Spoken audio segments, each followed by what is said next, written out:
Pacífico, pero en la Segunda sí, y de hecho sus tropas llegan a Europa. O sea, en la Segunda Guerra Mundial los gringos no la viven en su territorio, sino que mandan las tropas a Estados Unidos como parte de los aliados, y eso les da como un papel muy importante en el tema político, geopolítico, económico, en donde ellos al terminar la Segunda Guerra Mundial, regresar a Estados Unidos y establecer qué política va a venir para la reconstrucción del mundo, pero también cómo seguir teniendo control en América Latina y en todos aquellos lugares donde tiene intereses y negocios que van de la mano.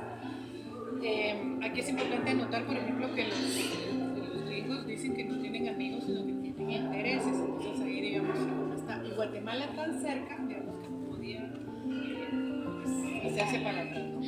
Y entonces tienen toda la política MacArthur, tienen como una serie de políticas que es para tomar América Latina con sus empresas para poder consolidar su economía, para salvar a la gente que está regresando traumada de la Segunda Guerra Mundial.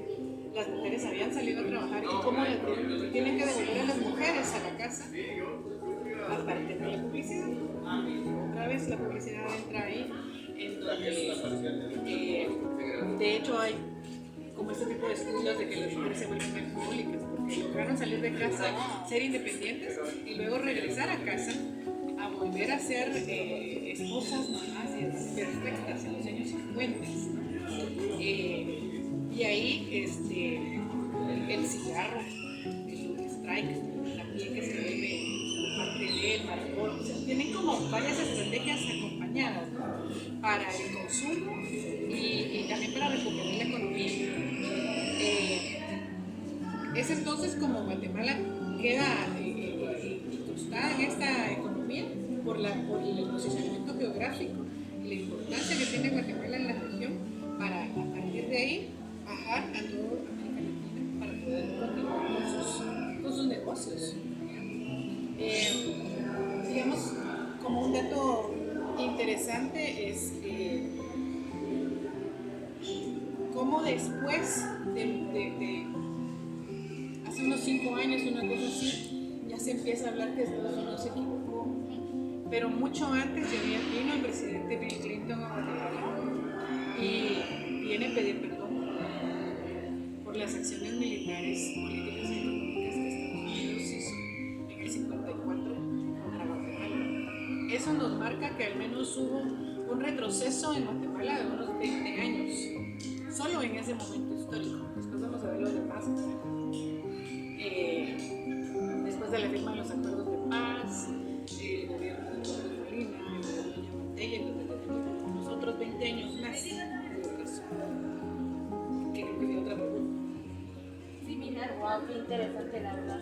Sí, como todo termina afectando al tiempo. Para continuar, licenciada, sí. ¿Cree usted que todavía se siente el impacto de estos hechos en la Guatemala de hoy en día? Claro que se siguen sintiendo los impactos de estas políticas de Estados Unidos de controlar los procesos.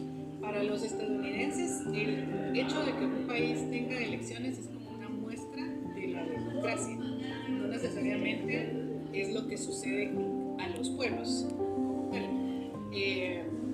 Digamos, mientras aquí firmamos la paz, todo el proceso de acuerdo de paz, todo eso estuvieron como los mismos como acompañando.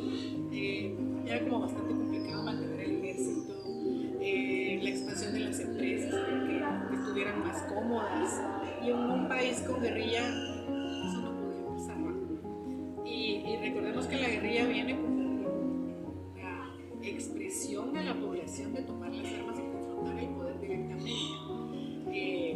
Cuba en el 60 tiene su propia revolución, entonces estamos tan cerquita de los cubanos, y además Guatemala ha tenido una relación con los cubanos desde la colonia. O sea, nuestro himno nacional lo escribió un cubano, ¿ya? Y la parte pedagógica que movió y sigue moviendo mucho de la educación en Guatemala es de un cubano. Entonces, esa relación ahí que pasaba. Los efectos, digamos, como para que ustedes como generación lo puedan ver, es una Kamala Harris viene a Guatemala para apoyar al gobierno y que no se van a aceptar más migrantes. lo tanto arman lo del país seguro para evitar que Honduras y El Salvador y Nicaragua dejen pasar a los migrantes. Fue incapaz de hacerlo, una política similar, pero no que la vicepresidenta viniera, o sea, eso tiene otra complicación de que viene mucha gente, ¿no? Digamos que con todo el proceso de las elecciones y esto de los conflictos alrededor de las últimas elecciones, apoyar a que Arévalo tomara el poder, fueron, ya, para los gringos eso es democracia, ya, a pesar de que estamos viendo un gobierno atacado por todos lados y con muchas manos amarradas por todos lados y candados presupuestarios donde no pueden hacer como mucho. Y Arévalo fue muy claro en su discurso de toma de posición, donde dice que es un gobierno de transición. O sea, vamos a sostener la peña y el que venga atrás a ver qué hace. Que nosotros solo vamos a sostener. Y eso es ese es el gobierno que hemos visto. ¿Ya? Buenas relaciones, nos tomamos fotos, tratamos de hacer comunicación, metemos la pata en lo jurídico. Esas son las repercusiones que tenemos, digamos, no solamente de la revolución del 54, sino todos los derivados a partir de la contrarrevolución, a partir de toda la violencia estatal que sufre el pueblo. Seguimos siendo un pueblo traumado, no hemos curado las heridas, no tenemos memoria histórica. La cooptación del Estado ha venido en cadena, que si hubiera sido otros países donde se hubiera respetado, se hubiera seguido construyendo, tuviéramos más universidades públicas, más abastecimiento de los hospitales, mejores índices de desarrollo, mucho menos pobreza, más profesionales, tuviéramos mucho más como sociedad. Y a ustedes como sancarlistas, quienes han pasado por mis aulas, yo les digo, ustedes son privilegiados y tienen que comprender que si tuvieran plata, obviamente estarían en otra universidad, y si no, aquí pagan poquito, les cuesta un montón salir, y es el pueblo que les paga. O sea, toda esa parte, digamos, tuviéramos más universidades, no solamente una, y cooptada por un lado. Interesante toda esta opinión, licenciada. Por último, aprovechando que mencionó a los universitarios y a las estudiantes de la Universidad de San Carlos, ¿qué mensaje le daría a los jóvenes universitarios sobre la importancia de entender nuestra historia y las consecuencias de los errores del pasado?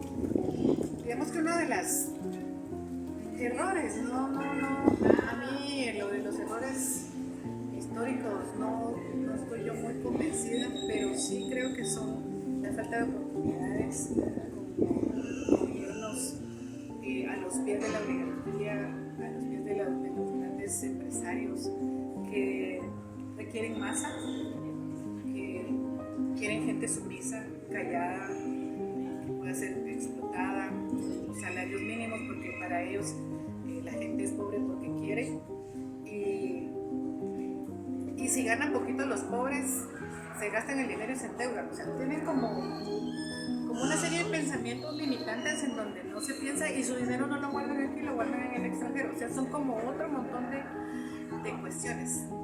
Así que para los estudiantes universitarios, sancarlistas sobre todo, que lean, que se informen, que analicen la historia, que vinculen lo que está pasando ahora con lo que pasó hace 50 años, porque la historia es una espiral.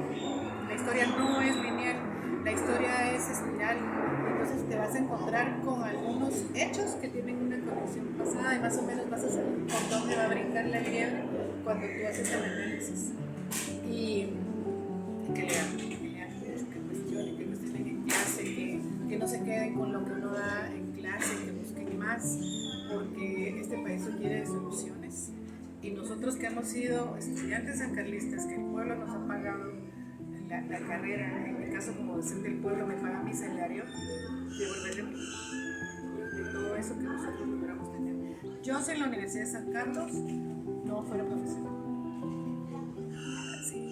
Yo no hubiera podido pagar una carrera ni aguantar toda la exigencia de la universidad si no hubiera sido gracias a la San Carlos.